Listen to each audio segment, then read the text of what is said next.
नमस्कार, स्वागत है आप सभी का बुक ऑडियो पर। आप सुन रहे हैं अनुपम मिश्र जी की किताब आज भी खरे हैं तालाब के प्रस्तुत ग्रंथ, जिसका शीर्षक है संसार सागर के नायक। कौन थे अनाम लोग? सैकड़ों हजारों तालाब अचानक शून्य से प्रकट नहीं हुए थे। इनके पीछे एक इकाई थी बनवाने वालों की, तो दहाई थी बनाने वालों की। यह इकाई दहाई मिलकर सैकड़ा हजार बनती थी। लेकिन पिछले 200 वर्षों में नए किस्म की थोड़ी सी पढ़ाई पड़ गए समाज ने इस इकाई दहाई सैकड़ा हजार को शून्य ही बना दिया। इन नए समाज के मन में इतनी भी उत्सुकता नहीं बची कि उससे पहले के दौर में इतने सारे तालाब भला कौन बनाता था। उसने इस तरह के काम को करने के लिए जो नया ढांचा खड़ा किया है, आईटी का, सिविल इंजीनियर का, उस पैमाने से, उस गज से भी उसने पहले हो चुके इस काम को नापने की कोई कोशिश नहीं की। वह अपने गज से भी नापता तो कम से कम उसके मन में ऐसे सवाल तो उठते कि उस दौर की आईटी कहाँ थी, कौन थे उसके निर्देशक, कितना बजट था, कितने सिविल इंजीनियर निकलते थे। लेकिन उसने सबको गए जमाने का गया बीता काम माना और पानी के प्रश्नों को नए ढंग से हल करने का वायदा भी किया और दावा भी। गांवों कस्बों की तो कौन कहे, बड़े शहरों के नालों में चाहे जब बहने वाला सन्नाटा इस वायदे और दावे पर सबसे मुखर टिप्पणी है। इस समय के समाज के दावों की इसी समय के गज से नापे तो कभी दावे छोटे पड़ते हैं तो कभी गज ही छोटा निकल आता है। इस गज को अभी यही छोड़े और थोड़ा पीछे लौटे। आज तो अनाम हो गए। उनका एक समय में बड़ा नाम था। पूरे देश में तालाब बनते थे और बनाने वाले भी पूरे देश में थे। कहीं यह विद्या जाति के विद्यालय में सिखाई जाती थी तो कहीं यह जात से हटकर एक विशेष पाठ भी बन जाती थी। बनाने वाले लोग कहीं एक जगह से मिलते थे तो कहीं वे घूम घूम कर इस काम को करते थे। गजधर एक सुंदर शब्द है। तालाब बनाने वालों को आदर के साथ याद करने के लिए राजस्थान के कुछ भागों में यह शब्द आज भी बाकी है। गजधर यानी जो गज को धारण करता है, और गज वही जो नापने के काम आता है। लेकिन फिर भी समाज में इन्हें 3 हाथ की लोहे की छड़ लेकर घूमने वाला मिस्त्री नहीं माना। गजधर को समाज की गहराई नाप ले, उसे ऐसा दर्जा दिया गया है। गजधर वास्तुकार थे। गांव समाज हो या नगर समाज, उसे नव निर्माण की रख रखाव की जिम्मेदारी गजधर निभाते थे। नगर नियोजन से लेकर छोटे निर्माण के काम गजधर के कंधों पर टिके थे।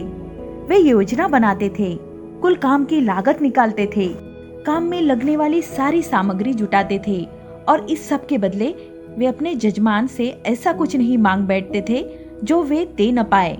लोग भी ऐसे थे कि उनसे जो कुछ बनता वे गजधर को भेंट कर देते।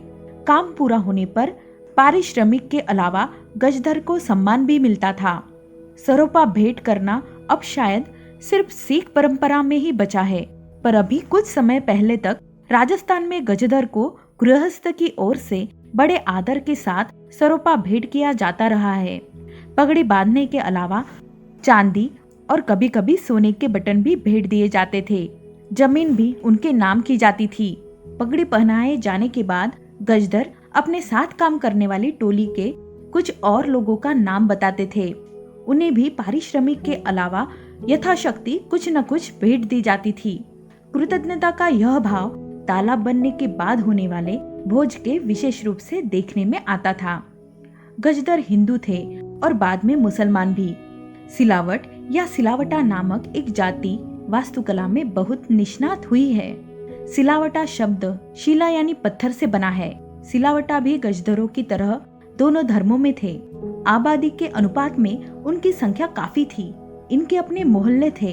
आज भी राजस्थान के पुराने शहरों में सिलावट पाड़ा मिल जाएंगे। सिंध क्षेत्र में कराची में भी सिलावटों का भरा पूरा मोहल्ला है। गजधर और सिलावटा एक ही काम को करने वाले ये दोनों नाम कहीं कहीं एक ही हो जाते थे। जैसलमेर और सिंध में सिलवटों के नायक ही गजधर कहलाते थे। कराची में भी इन्हें सम्मान से देखा जाता था। बंटवारे के बाद पाकिस्तान मंत्रिमंडल में भी एक सिलावट हाकिम मोहम्मद गजधर की नियुक्ति हुई थी। इनकी एक धारा तोमर वंश तक जाती थी और समाज के निर्माण के सबसे ऊंचे पद को भी छूती रही है। अनंगपाल तंवर ने भी कभी दिल्ली का झंडा लहराया था। अभ्यस्त आंखों का सुंदर उदाहरण थे गजधर। गुरु शिष्य परंपरा से काम सिखाया जाता था। नए हाथ को पुराना हाथ इतना सिखाता, इतना उठाता कि वह कुछ समय बाद जोड़िया बन जाता। जोड़िया यानी गजधर का विश्वसनीय साथी। एक गजधर के साथ कई जोड़िया होते थे। कुछ अच्छे जोड़ियों वाले गजधर स्वयं इतने ऊपर उठ जाते थे कि बस फिर उनका नाम ही गजधर रह जाता, पर गज उनका छूट जाता। अच्छे गजधर की एक परिभाषा यही थी कि वे औजारों को हाथ नहीं लगाते, सिर्फ जगह देखकर निर्णय लेते कि कहाँ क्या करना है। वे एक जगह पर बैठ जाते और सारा काम उनके मौखिक निर्देश पर चलता रहता। औजारों का उपयोग करते करते इतना ऊपर उठना कि फिर उनकी जरूरत ही नहीं रहे, यह एक बात है, पर कभी औजारों को हाथ ही नहीं लगाना, यह दूसरी बात है। ऐसे सिद्ध सिरभाव कहलाते थे। सिरभाव किसी भी औजार के बिना पानी भी ठीक जगह पर बनाते थे। कहते हैं भाव आता था उन्हें, यानी बस पता चल जाता था। सिरभाव कोई जाति विशेष से नहीं होते थे, बस किसी किसी को यह सिद्धि मिल जाती थी। जलसूंघा यानी भूजल को सूंघ कर बताने वाले लोग भी सिरभाव जैसे ही होते थे, पर वे भी जल के तरंगों के संकेत को आम या जामुन की लकड़ी की सहायता से पकड़कर पानी का पता बताते थे। यह काम आज भी जारी है। ट्यूबवेल खोलने वाली कंपनियां पहले अपने यंत्र से जगह चुनती है, फिर उन्हें बुलाकर और पक्का कर लेती है कि पानी मिलेगा या नहीं। सरकारी क्षेत्रों में भी बिना कागज पर दिखाए इनकी सेवाएं ले ली जाती है। सिलावट शब्द मध्य प्रदेश तक जाते जाते एक मात्रा खोकर सिलावट बन जाता है, पर गुण जो के त्यों रहते हैं। कहीं कहीं मध्य देश में सिलाकार भी थे। गुजरात में भी इनकी अच्छी आबादी है। वहाँ ये सलाट कहलाते हैं। इनमें हीरा सलाट पत्थर पर अपने काम के कारण बहुत ही प्रसिद्ध हुए हैं। कच्छ में गजधर गईधर हो गए हैं। उनका वंश वृक्ष इंद्र देवता के पुत्र जयंत से प्रारंभ होता है। गजधरों का एक नाम सूत्रधार भी रहा है। यही बाद में गुजरात में ठार और देश के कई भागों में सुथार हो गया। गजधरों को एक शास्त्रीय नाम स्थपति भी था, जो थवई की तरह आज भी प्रचलित है। पथरोट और टकारी भी पत्थर पर होने वाले सभी कामों में अच्छे जानकार थे और तालाब बनाने के काम में भी लगते थे। मध्य प्रदेश में पथरौटा नाम के गांव और मोहल्ले आज भी इनकी याद दिलाते हैं। टकारी दूर दक्षिण तक फैले थे और इनके मोहल्ले टकेरवाड़ी कहलाते थे। संसार है माटी का और इस माटी का पूरा संसार जानने वालों की कमी नहीं थी। वे मटकुट थे तो कहीं मटकुड़ा, और जहाँ से बसते थे वे गांव मटकुली कहलाते थे।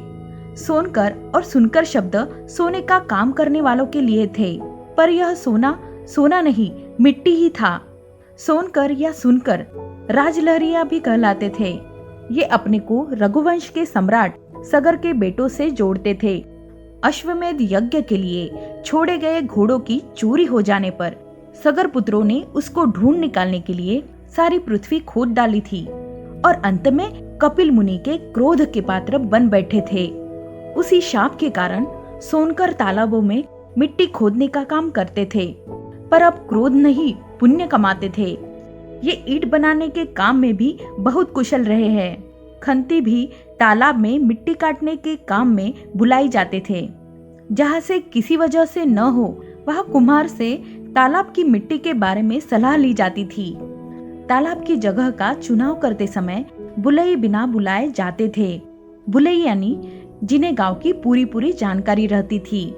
कहाँ कैसी जमीन है, किसकी है, पहले कहाँ कहाँ तालाब बावड़ी आदि बन चुके हैं, कहाँ और बन सकते हैं, ऐसी सब जानकारियाँ बुलई को कंठस्थ रहती थी। फिर भी उनके पास इस सब का बारीक हिसाब किताब लिखा भी मिलता था। मालवा के इलाकों में बुलई की मदद से ही यह सब जानकारी रकबे में बाकायदा दर्ज की जाती थी और यह रकबा हर एक जमींदारी में सुरक्षित रहता था। बुलई कहीं ढेर भी कहलाते थे और इसी तरह मिर्धा थे, जो जमीन की नाप जोख हिसाब किताब और जमीन के झगड़ों का निपटारा भी करते थे। ईंट और चूने के गारे का काम चुनकर करते थे। बचे समय में नमक का भी व्यापार इन्हीं के हाथ होता था। आज के मध्य प्रदेश में सन 1911 में चुनकरों की आबादी 25,000 से ऊपर थी। उधर उड़ीसा में लुनिया, मुरहा और सांसिया थे। अंग्रेज के समय सांसियों को अपराधी जाति का बताकर पूरी तरह तोड़ दिया गया था। नए लोग जैसे तालाब को भूलते गए, वैसे ही उनको बनाने वालों को भी। भूले बिसरे लोगों की सूची में दुसाध, नौनिया, गोंड, परधान, कोल, ढीमर, ढीवर, भेई भी आते हैं। एक समय था जब ये तालाब के अच्छे जानकर माने जाते थे। आज इनकी उस भूमिका को समझने के विवरण भी हम खो बैठे हैं। कोरी या कोली जाति ने भी तालाबों का बड़ा काम किया था। सैकड़ों तालाब बनाने वाले कोरियों के बारे में आज ठीक ढंग से जानकारी देने वाली एक पंक्ति भी नहीं मिल पाती। लेकिन एक समय था जब बहुत से क्षेत्र कोली जाति के सदस्यों को अपने यहाँ बसाने के लिए कई तरह की सुविधाएं जुटाते थे। महाराष्ट्र, गुजरात के अनेक गांवों में उन्हें जो जमीन दी जाती थी उनका लगान माफ कर दिया जाता था। ऐसी जमीन बारा या वारू कहलाती थी। सचमुच लौह पुरुष थे अगरिया। यह जाति लोहे के काम के कारण जानी जाती थी, पर कहीं कहीं अगरिया तालाब भी बनाते थे। तालाब खोदने के औजार गेंती, फावड़ा, बेल, मेटाक, तसले या तगाड़ी बनाने वाले लोग उन औजारों को चलाने में भी किसी से पीछे नहीं थे। बेल से ही बेलदार शब्द बना है। माली समाज और इस काम में लगी परिहार जाति का भी तालाब बनाने में, तालाब बनने पर उसमें कमल, कुमुदिनी लगाने में योगदान रहता था। कहीं कहीं तालाब के किनारे कुछ जमीन केवल माली परिवारों के लिए सुरक्षित रखी जाती थी। उनका जीवन तालाब से चलता था और जीवन भर वे तालाब की रखवाली करते थे। भील, भिलाले, सहरिया, कोल आज अपना सब कुछ खोकर जनजाति की अनुसूचित सूची में शामिल कर दिए गए हैं। पर एक समय में इनके छोटे बड़े राज थे। इन राज्यों में ये पानी की, तालाबों की पूरी व्यवस्था खुद संभालते थे। बहती नदी का पानी कहाँ रोककर कैसा बंधान बांधना है और फिर उस बंधान का पानी कितनी दूर तक सिंचने ले जाना है, यह कौशल भील तीर धनुष की तरह अपने कंधे पर ही रखते थे। इस तरह बांधे गए बंधानों और तालाबों के पानी के दबाव की भी उन्हें खूब परख रहती।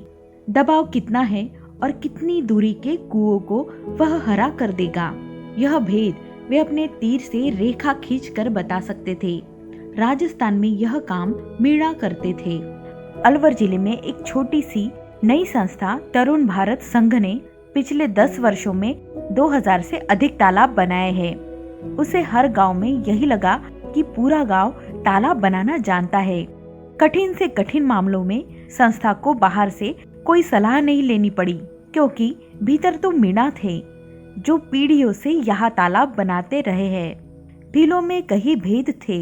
नायक, नायिका, चोलीवाला नायक, कापड़िया नायक, बड़ा नायक, छोटा नायक और फिर तालाबिया, गरासिया, सब तालाब और पानी के काम के नायक माने जाते थे। नायक या महाराष्ट्र कोंकण में नाइक उपाधि बंजारा समाज में भी थी।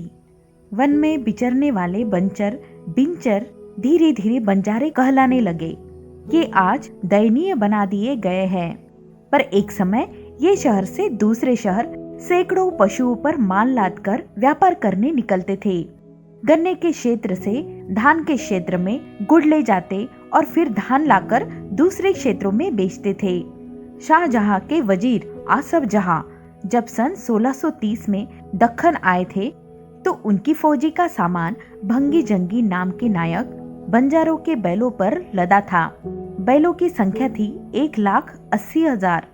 भंगी जंगी के बिना शाही फौज हिल नहीं सकती थी।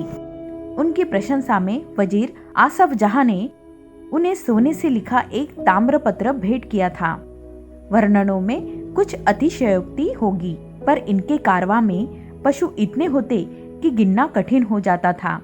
तब इसे 1,00,000 पशुओं का कारवां मान लिया जाता था और ऐसी टोली का नायक लाखा बंजारा कहलाता था। हजारों पशुओं के इस कारवां को सैकड़ों लोग लेकर चलते थे। इसके एक दिन के पड़ाव पर पानी की कितनी मांग होती, इसका अंदाज लगाया जा सकता है। जहाँ ये जाते वहाँ अगर पहले से बना तालाब नहीं होता तो फिर वहाँ तालाब बनाने ये अपना कर्तव्य मानते थे।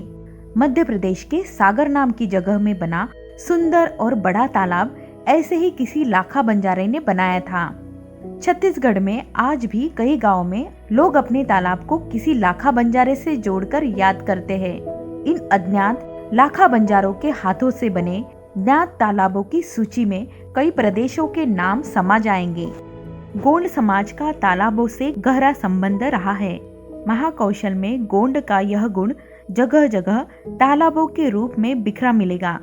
जबलपुर के पास कुड़न द्वारा बनाया गया ताल आज कोई 1000 बरस बाद भी काम दे रहा है। इसी समाज में रानी दुर्गावती हुई, जिनने अपने छोटे से काल में एक बड़े भाग को तालाबों से भर दिया था। गोंड न सिर्फ खुद तालाब बनते बनवाते थे, बल्कि तालाब बनाने वाले दूसरे लोगों का भी खूब सम्मान करते थे। गोंड राजाओं ने उत्तर भारत से कोहली समाज के लोगों को आज के महाराष्ट्र के भंडारा जिले में उत्साह के साथ लाकर बसाया था। भंडारा में भी इसी कारण कुछ अच्छे तालाब मिलते हैं। बड़े तालाबों की गिनती में सबसे पहले आने वाला प्रसिद्ध भोपाल ताल बनवाया तो राजा भोज ने था, पर इसकी योजना भी कालिया नामक एक गोंड सरदार की मदद से ही पूरी हो सकती थी। भोपाल होशंगाबाद के बीच की घाटी में बहने वाले कालिया समेत सोत नदी इन्हीं गोंड सरदार के नाम से याद की जाती है। उड़िया, ओढ़ी, होरही, ओड, औंड जैसे जैसे जगह बदली वैसे वैसे इनका नाम बदलता था, पर काम एक ही था, दिन रात तालाब और कुएं बनाना, इतने कि गिनना संभव न बचे। ऐसे लोगों के लिए ही कहावत बनी थी कि ओड हर रोज नए कुएं से पानी पीते हैं। बनाने वाले और बनने वाले चीज के एकाकार होने का सबसे अच्छा उदाहरण शायद ही मिले, क्योंकि कुएं का एक नाम ओड भी है। ये पश्चिम में ठेठ गुजरात से राजस्थान, उत्तर प्रदेश, विशेषकर बुलंदशहर और उसके आसपास के क्षेत्र, महाराष्ट्र, मध्य प्रदेश, ओडिशा तक फैले थे। इनकी संख्या भी काफी रही है। ओडिशा में कभी कोई संकट आने पर 9 लाख ओडिया के धार नगरी में पहुंचने की कहानी मिलती है। ये गधे पालते थे, कहीं ये गधों से मिट्टी ढोकर केवल पाल बनाते थे, तो कहीं तालाब की मिट्टी काटते थे। प्रायः स्त्री पुरुष एक साथ काम करते थे। ओढ़ी मिट्टी के अच्छे जानकार होते थे। मिट्टी के रंग और मिट्टी का गंध से स्वभाव पढ़ लेते थे। मिट्टी की सतह और दबाव भी खूब पहचानते थे। राजस्थान में तो आज भी कहावत है कि ओढ़ी कभी दबकर नहीं मरते। प्रसिद्ध लोक नायिका जसमा ओढ़न धार नगरी के ऐसे ही तालाब पर काम कर रही थी। जब राजा भोज ने देख अपना राजपाट तक छोड़ने का फैसला ले लिया था। राजा ने जसमा को सोने से बनी एक अप्सरा की तरह देखा था, पर ओढ़ी परिवार में जन्मी जसमा अपने को, अपने शरीर को तो क्या संसार तक को मिट्टी मारने वाली परंपरा का हिस्सा थी। किस्सा बनता है कि राजा जसमा को पाने के लिए कुछ भी करने को तैयार था। अपने कर्तव्य को छोड़कर जो नहीं करने लायक था वह भी करने लगा था। जसमा ऐसे राजा की रानी बनने से पहले मृत्यु का वरण करना तय करती है। राजा का नाम मिट गया, पर जसमा ओढ़न का जस आज भी उड़ीसा से लेकर छत्तीसगढ़, महाकौशल, मालवा, राजस्थान और गुजरात में फैला हुआ है। सैकड़ों बरस बीत गए हैं। इन हिस्सों में फसल कटने के बाद आज भी रात रात भर जसमा ओढ़न के गीत गाए जाते हैं, नौटंकी खेली जाती है। भवई में मंचों से लेकर भारत भवन, राष्ट्रीय नाटक विद्यालय तक में जसमा के चरण पड़े हैं। जसमा ओढ़न का यश तो लोगों के मन में बाकी रहा, पर ओढ़ियों का तालाब और कुएं वाला यश नए लोगों ने भुला दिया है। जो सचमुच राष्ट्र निर्माता थे, उन्हें अनिश्चित रोजी रोटी की तलाश में भटकने के लिए मजबूर कर दिया गया है। कई ओढ़ी आज भी वही काम करते हैं। इंदिरा नहर को बनाने में हजारों ओढ़ी लगे थे, पर जस चला गया है उनका। ओडिशा में ओढ़ियों के अलावा सोनपुर और महापात्रे में भी तालाब और कुएं के निर्माता रहे हैं। ये गंजाम, पुरी, कोणार्क और आसपास के क्षेत्रों में फैले थे। सोनपुरा बालंगीर जिले के सोनपुर गांव से निकले लोग थे।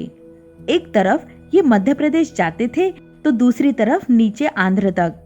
खरिया जाति रामगढ़, बिलासपुर और सरगुजा के आसपास तालाब, छोटे बांध और नहरों का काम करती थी। 1971 की जनगणना में इनकी संख्या 23,000 थी। बिहार में मुसहर, बिहार से जुड़े उत्तर प्रदेश के हिस्सों में लुनिया, मध्य प्रदेश में नौनिया, दुसाद और कोल जाति भी तालाब बनाने में मग्न रहती थी। मुसहर, लुनिया और नौनिया तब आज जैसे लाचार नहीं थे। 18वीं सदी तक मुसहरों को तालाब पूरा होने पर उचित पारिश्रमिक के साथ साथ जमीन भी दी जाती थी। नौनिया, लुनिया की तालाब बनने पर पूजा होती थी। मिट्टी के पारखी मुसहर का समाज में अपना स्थान था। चोहरमल उनके एक शक्तिशाली नेता थे किसी समय। श्री शैलेश दुसाद के पूज्य थे। इनके गीत जगह जगह गाए जाते थे और इन्हें दूसरे लोग भी इज्जत देते थे। दुसाद जब श्री शैलेश के यज्ञ करते थे तो अन्य जातियों के लोग भी उनमें भाग लेते थे। इन्हीं इलाकों में बसी थी डांडी नामक एक जाति। यह कठिन और मेहनती काम करने के लिए प्रसिद्ध थी और इस सूची में तालाब और कुआं तो शामिल था ही। बिहार में आज भी किसी कठिन काम का ठीक हल न सूझे तो कह देते हैं डांडी लगा दो। डांडी बहुत ही सुंदर मजबूत काठी की जाति थी।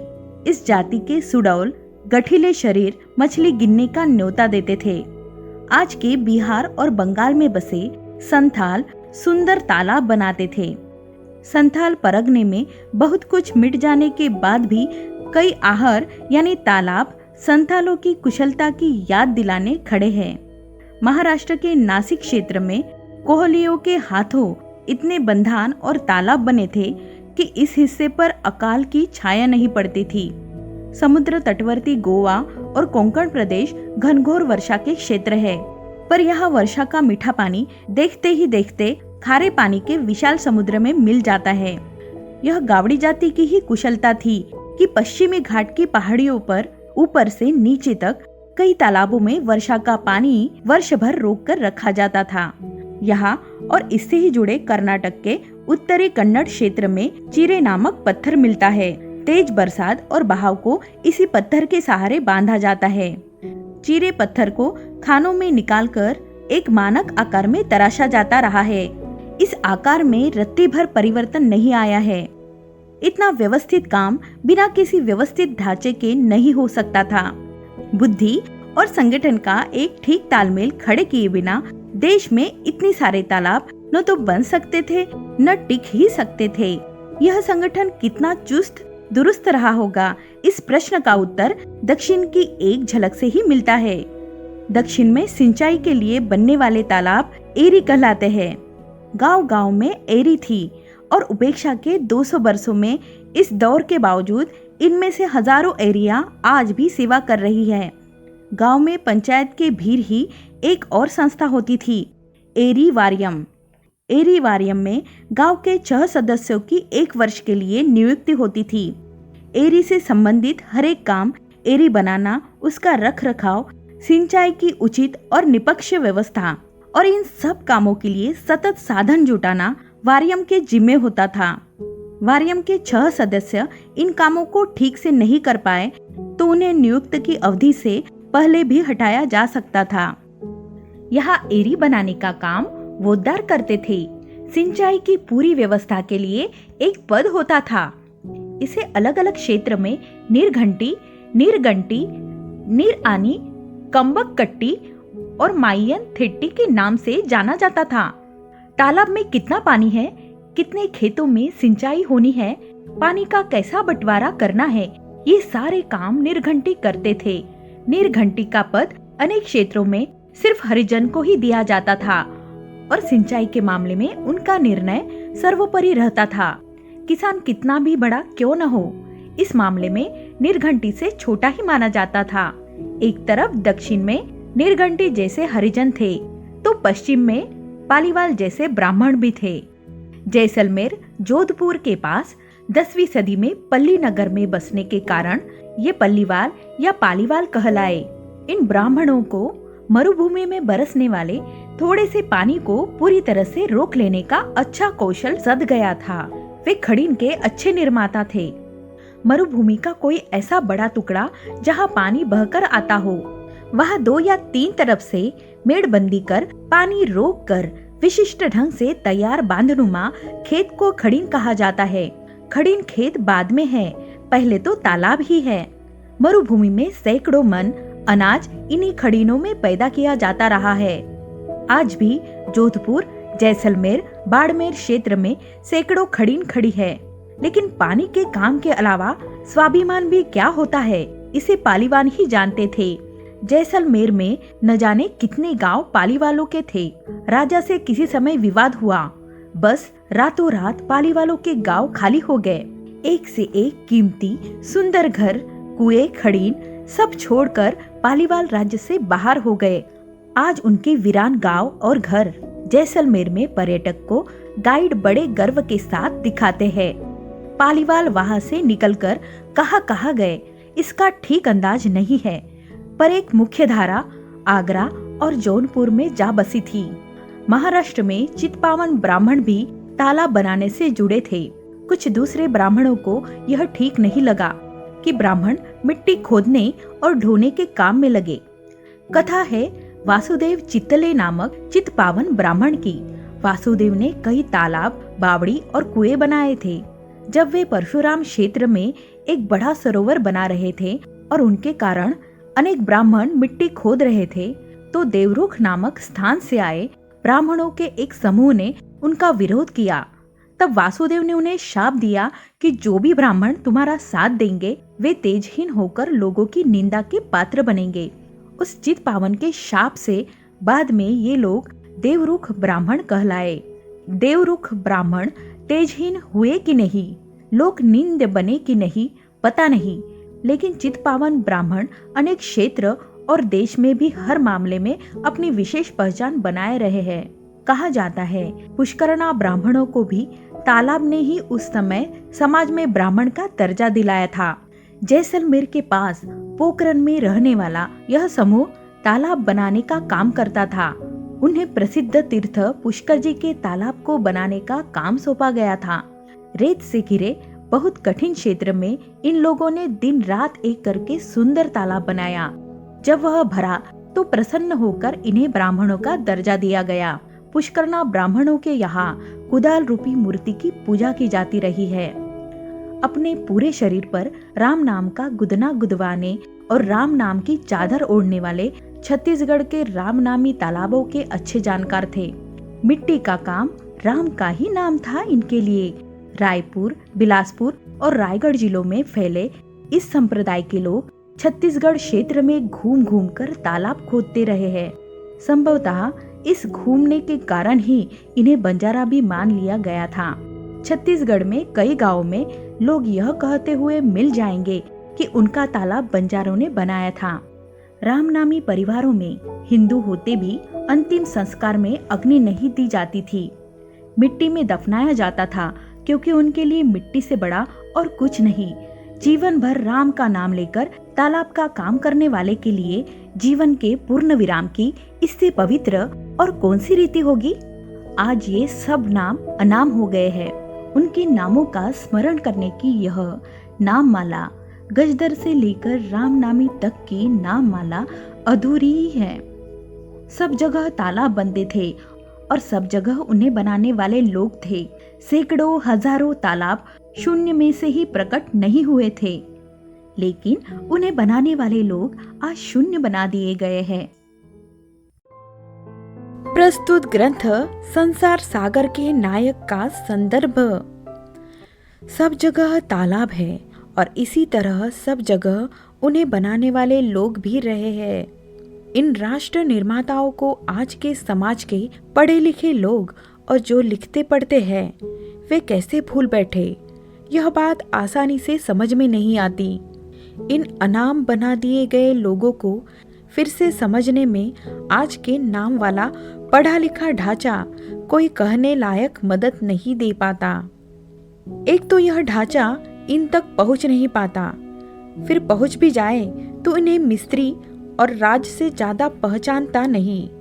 इस ढांचे में इन्हें जगह मिल भी जाए तो वह अकुशल मजदूर और बहुत हुआ तो मजदूर की है। इस ढांचे में ऐसे भी लोग और संस्थाएं हैं जो लोक शक्ति में आस्था रखती है, पर वे लोक बुद्धि को नहीं मान पाती। इसीलिए इन अनाम बना दिए गए राष्ट्र निर्माताओं तक हम अनाम लोगों के माध्यम से ही पहुंच सके हैं। राजस्थान के गजधर की समृद्ध परंपरा को समझने में जैसलमेर के श्री भगवान दास माहेश्वरी और श्री भंवरलाल सुतार तथा जयपुर के श्री रमेश थानवी से बहुत मदद मिली है। उनके पते इस प्रकार है: श्री भगवान दास माहेश्वरी, पाटवों की हवेली, जैसलमेर। श्री भंवरलाल सुतार, राजोदिया वास, जैसलमेर। श्री रमेश थानवी, राजस्थान, प्रौढ़ शिक्षण समिति 7A, झालाना डुंगरी संस्थान क्षेत्र, जयपुर। इस अध्याय के नायकों की अधिकांश जानकारी मौखिक बातचीत से ही समेटी गई है। जितनी भी लिखित सामग्री पर नजर पड़ी वह मुख्यतः शोध कार्यों का रूपांतरण या सरकारी गजेटियर पुराने रिकॉर्ड रिपोर्ट के स्वरूप में थी। शास्त्रीय स्रोतों में वास्तुशास्त्र, मानसर, सीरीज या समरांगन सूत्रधार जैसे जटिल ग्रंथों के ही सूत्र मिल पाए। ऐसा माना जाता है कि 16वीं सदी के आसपास नायक शिल्पियों का संगठन बिखरने लगा था और उसी के बाद इस कला से संबंधित विविध ग्रंथ भी लुप्त होने लगे थे। ऐसे संकट के समय में ही गुजरात पाटन के सोमपुरा क्षेत्र में शिल्पी सूत्रधार नाथूजी का जन्म हुआ था। उन्होंने अपने कुटुंब के अस्त व्यस्त ग्रंथों को फिर संभाला और संस्कृत में वास्तुमंजरी की रचना की। स्थपति श्री प्रभाशंकर ओघड़ भावो सोमपुरा ने इसी ग्रंथ के मध्य भाग प्रासाद मंजरी का गुजराती में रूपांतरण किया।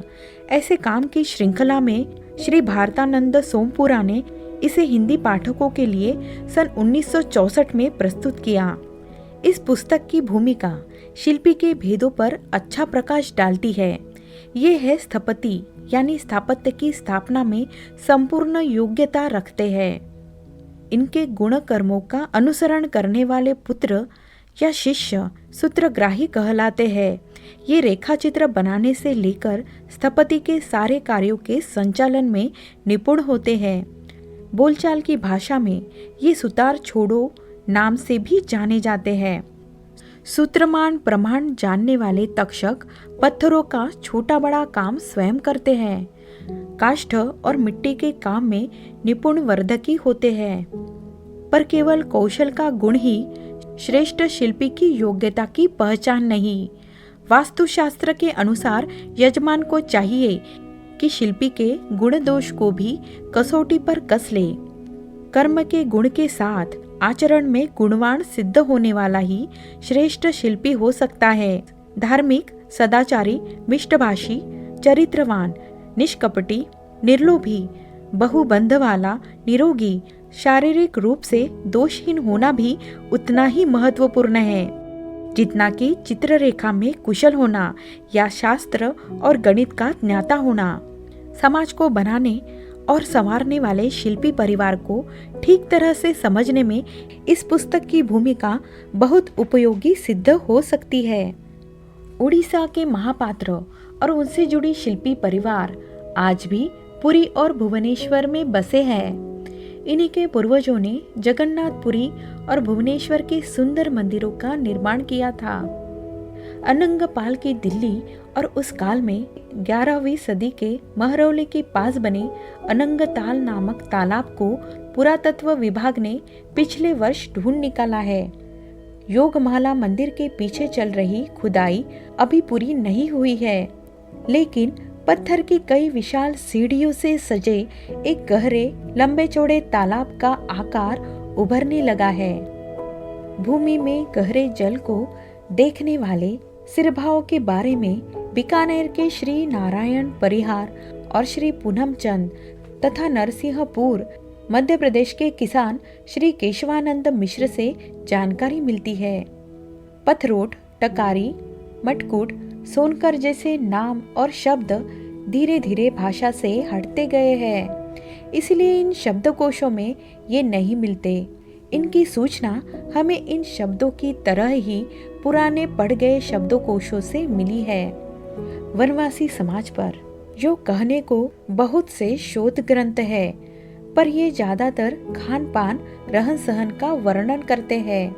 वह भी कुछ ऐसी शैली में मानो इनका अन्न जल कुछ अलग हो रहा हो।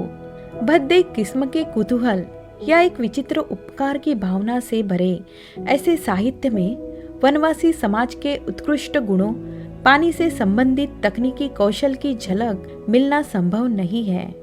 इस गुण की संक्षिप्त झलक हमें भील सेवा संघ से प्रकाशित भोगीलाल पंड्या स्मृति ग्रंथ में मिली है। बंजारों के संदर्भ में शाहजहां के वजीर का प्रसंग बरार के क्षेत्र के पुराने दस्तावेजों में देखने को मिल सकता है।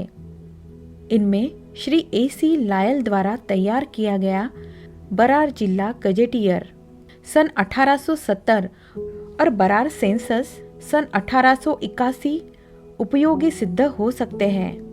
मध्य प्रदेश के बुंदेलखंड और छत्तीसगढ़ में बंजारों द्वारा बनाए गए तालाबों की सूचना हमें श्री पंकज चतुर्वेदी, महोबा नाका, छतरपुर, श्री राकेश दीवान, मध्य प्रदेश से मिली है। ऑडियो के बारे में मौखिक जानकारी श्री दीनदयाल ओझा से तथा लिखित जानकारी दिल्ली के श्री मोहम्मद शाहिद के सौजन्य से प्राप्त जाति भास्कर नामक एक दुर्लभ पुस्तक से ली गई है। यह पुस्तक मुरादाबाद निवासी विद्या वारिधि पंडित ज्वाला प्रसाद मिश्र ने संस्कृत में लिखी थी। इसका हिंदी अनुवाद श्री खेमराज श्री कृष्णदास ने किया था और यह सन 1928 में बम्बई के श्री वेंकटेश्वर मुद्रा यंत्रालय से प्रकाशित हुई थी। आज के आधुनिक समाज में जस्मा ओढ़न लोक कला, गाथा, जीवन शैली, कुतूहल, जिज्ञासा की पात्र मानी जा सकती है, पर समाज की नायिका शायद ही। किंतु इस सब के बावजूद इनका अद्भुत जस राजस्थान के लंगा समाज की वाणी में आज भी गूंजता है और गुजरात की भवई में थिरकता है, जिसमें वह विस्मृति की आंधी को अपने स्नेह, मान और श्रद्धा के कारण बचाता रहा है। जस्मा ओढ़न की कथा को रंगीन पन्नों में अमर चित्र कथा सीरीज ने सन 1977 में अंतिम बार छापा था। आज अनुपलब्ध यह अंक हमें 10वीं कक्षा के छात्र इंद्रजीत जाय से मिल पाया है। इनका पता है H14 कैलाश कॉलोनी, नई दिल्ली। सुश्री शांता गांधी का हिंदी नाटक जस्मा ओढ़न भी इस सिलसिले में देखा जा सकता है। प्रकाशक है राधा कृष्ण प्रकाशन, 2/38 अंसारी रोड, दरियागंज, नई दिल्ली। इंदिरा नहर में ऑडियो के योगदान की और अधिक जानकारी उर्मुल ट्रस्ट द्वारा आयोजित नहर यात्रा के निमित्त तैयार की गई रिपोर्ट से मिल सकती है। उड़ीसा के तालाब बनाने वालों की प्रारंभिक सूचनाएं हमें गांधी शांति प्रतिष्ठान की श्रीमती काजल पंड्या और श्री पारस भाई, प्रदाता ग्राम उद्यगिरी, फूलबनी, उड़ीसा से मिली है। खरिया जाति की जानकारी मध्य प्रदेश के प्राशन की पत्रिका मध्य प्रदेश संदेश के विभिन्न अंकों में बिखरी सामग्री से मिली है। मुसहर और दाढ़ी तालाबों से अटूट संबंध की जानकारी हमें बिहार के श्री तपेश्वर भाई और गांधी शांति प्रतिष्ठान के श्री निर्मल चंद्र से प्राप्त हुई। उत्तर में हिमाचल और पंजाब से लेकर मध्य में नासिक, भंडाला तक तालाब के सिलसिले में कोहलियों की विशिष्ट भूमिका की जानकारी सर्व सेवा संघ गोपुरी, वर्धा के Shri Thakurdas Bang, Shri Vasant Bombatkar, centre for science and environment, F6 Kailash colony, New Delhi के श्री अनिल अग्रवाल तथा श्री मोहन हीराबाई, देसाईगंज, गढ़चिरौली, महाराष्ट्र से मिली है। कोंकण की गावड़ी जाति का परिचय दिया है गोवा की संस्था शांतिमय समाज, पोस्ट बांदोड़ा के श्री कलानंद मणि और श्री नीरज ने। इसी विषय पर श्री कलानंद मणि का एक लेख गांधी शांति प्रतिष्ठान के मासिक पत्र गांधी मार्ग में सन 93 के फरवरी अंक में प्रकाशित हुआ है। तमिलनाडु की समृद्ध एरी परंपरा पर मद्रास की संस्था patriotic and people's oriented science and technology group ने काफ़ी काम किया है। श्री टी.एम. मुकुंदन द्वारा इस विषय पर संस्था की पत्रिका PPST बुलेटिन खंड 16 सितंबर 1988 में लिखे गए एक समग्र लेख के अलावा हमें अन्य संदर्भों से भी छूट-पूट सामग्री मिली है। मद्रास प्रेसिडेंसी के अन्य इलाकों के जिला दस्तावेजों में अंग्रेजी लेखिकों के लिए तालाब का ब्यौरा, अंग्रेजी के 2-3 प्रचलित शब्द, टैंक और रिजर्वायर की संख्या मात्र में सिमट जाता है। इसलिए एरी शब्द का उल्लेख शायद ही कहीं देखने को मिलता है। लेकिन एक किताब अपवाद सिद्ध हुई है। श्री H.H. विल्सन द्वारा सन 1885 में लिखी glossary of judicial revenue terms end of useful words occurring in official documents relating to the administration of the government इस विषय से जुड़े अपने समाज को ठीक झलक देती है। पालीवाल ब्राह्मणों से संबंधित प्रारंभिक सूचनाएं हमें श्री शुभु पटवा से प्राप्त हुई है। महाराष्ट्र के चितपावन और देशरुख या देशमुख ब्राह्मणों की कथा पहले उल्लिखित जाति भास्कर पुस्तक से ली गई है। पुष्करना ब्राह्मणों और पुष्कर सरोवर की संक्षिप्त जानकारी हमें कर्नल टॉड की प्रसिद्ध पुस्तक एनेल्स एंड एंटिक्विटीज ऑफ राजस्थान के परिवर्तित हिंदी संस्करण राजस्थान का इतिहास, संपादन श्री B.R. मिश्र, श्री J.P. मिश्र और श्री रायमुंशी देवी प्रसाद से मिली है। छत्तीसगढ़ के रामनामी संप्रदाय पर मध्य प्रदेश संदेश के अंकों में छूट-पूट जानकारियां है।